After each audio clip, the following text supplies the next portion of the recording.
ছেলে হওয়া এত সহজ না, অনেক কিছু ঘুরে আমাদের মাথায়। সব তো তোমার বইলা বোঝানো যাবে না, তারপরও কিছু বলি শোনো। আমরা ছেলেরা বউর সামনে মার সাথে ভালো করে কথা বললে মার আঁচলে থাকা সন্তান, আবার মার সামনে বউর সাথে ভালো করে কথা বললে বউর গোলাম। নিজের ছেলে মেয়েদের যদি মারি আমাদের দয়া মায়া নাই, আর ওই ছেলে মেয়েদের যদি কিছু না বলি আশকারা দিতেছি।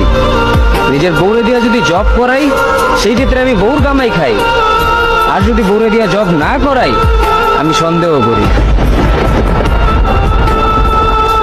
সারাদিন ঘরের বাইরে থাকলে আমরা বাদেন না, আর যদি ঘরের ভিতরে থাকি তাহলে বেকার, কাজ কাম নাই।